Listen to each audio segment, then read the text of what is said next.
Dengan munculnya perasaan aneh seperti itu, pikiran Qin Yichen tergerak, dan dia melihat ada beberapa pusaran kecil di tubuhnya. Segera, hisapan yang mengerikan meletus dari pusaran kecil, dan mereka yang tersisa di tubuh kekuatan petir yang mengamuk ditelan sesaat, dan berubah menjadi True Origin murni yang mengalir di dalam tubuh. Kecepatan penyerapan dan pemurnian itu hampir 10 kali lebih cepat dari sebelumnya. Perubahan langit dan bumi yang terbalik ini membuat Qin Yichen hampir tidak bisa menahan tawa terbahak-bahak. Pantas saja perantara suci ini begitu sulit ditembus. Ternyata ini langkah yang paling kritis. Langkah ini hampir merupakan cara lain untuk berkultivasi. Menerobos ke tingkat suci, dia membangunkan kekuatan garis darah, dan tingkat menengah suci. Dia melangkah keluar dari langkah pertama pelatihan kekuatan garis darah. Pada saat ini, pemahaman Qin Yichen tentang kekuatan garis darah membutuhkan beberapa lapisan pemahaman lagi. Setidaknya, dia tidak lagi bisa meledakkan kekuatan garis darah seperti sebelumnya, untuk meningkatkan kekuatan tempurnya. Dan sekarang, dia sudah bisa mengendalikan kekuatan garis darah semacam ini pada awalnya. Selama dia berpikir, dia bisa menggunakannya dengan bebas. Jika dalam pertandingan biasa, dalam situasi yang awalnya seimbang, dia dapat menggunakan kekuatan garis darah tanpa peringatan apapun, sehingga daya ledaknya dapat ditingkatkan secara instan, sehingga dia dapat mencapai hasil yang tidak terduga. Pada saat ini, cahaya putih pada binatang itu berangsur-angsur memudar, dan tidak ada kekuatan guntur ke Qin Yichen di dalam tubuh. Jelas, di bawah engulfment Qin Yichen, sisa energi binatang buas di dalam tubuh sudah berada dalam jangkauannya. Menurut temperamennya, bahkan jika Qin Yichen ingin menelan secara paksa, ia tidak tahan. Dengan hilangnya sinar cahaya putih di tubuhnya, saat ini, hampir seluruh tubuh Qin Yichen di dalam tubuhnya telah menjadi semacam emas, dan semua otot dan tulangnya ditutupi lapisan sinar kemasan tipis dari cahaya sangat cantik. Bang! Pada saat tertentu, mata tertutup Qin Yichen juga tiba-tiba terbuka, dan di matanya, cahaya kemasan berkedip, tajam dan sombong. Hai! Dengan membuka matanya, momentum yang tak terlihat beriak terbuka.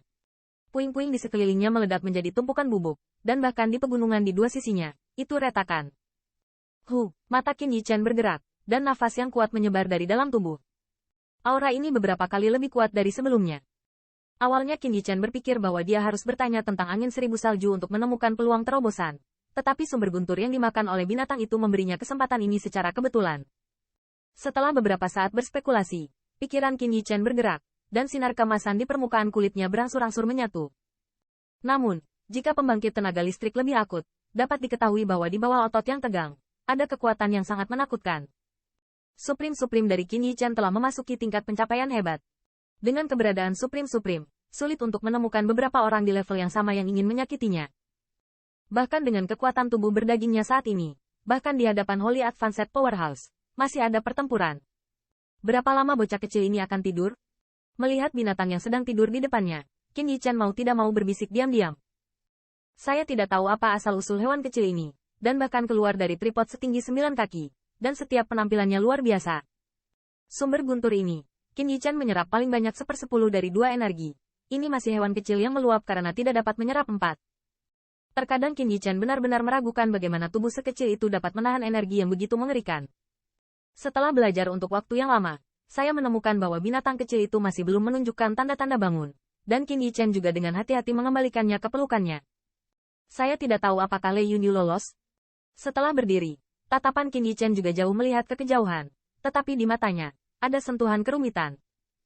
Meskipun dia memprovokasi kera guntur yang kejam karena dia membiarkan dirinya mencuri anaknya, yang terakhir, pada saat terakhir, dengan kekuatan dirinya sendiri, membantunya menghentikan 2 kera petir yang kejam, yang juga memenangkan hati Qin Yichen. Bersyukur. Dan, untuk Lei Yunyu, dia masih memiliki rasa bersalah.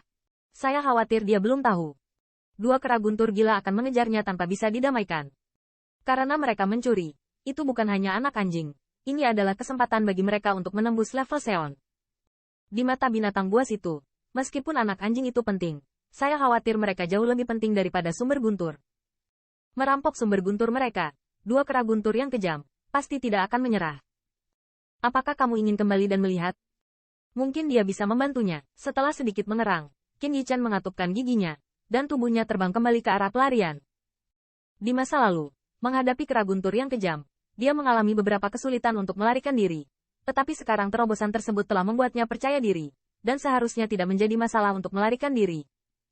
Bahkan jika dia tidak bisa membantu, dia tidak akan menyeret kaki belakang Lei Yunyu jika dia ingin datang. Saat ini, Situasi Lei Yunyu hampir sama dengan pemikiran Qin Yichen. Lebih dari 1000 li dari Qin Yichen. Di atas langit, siluet seperti kilat. Bersiul dari atas langit dengan kecepatan luar biasa. Di bawah, binatang iblis yang tak terhitung jumlahnya belum terlihat dengan jelas. Siluet itu telah menghilang. Bang!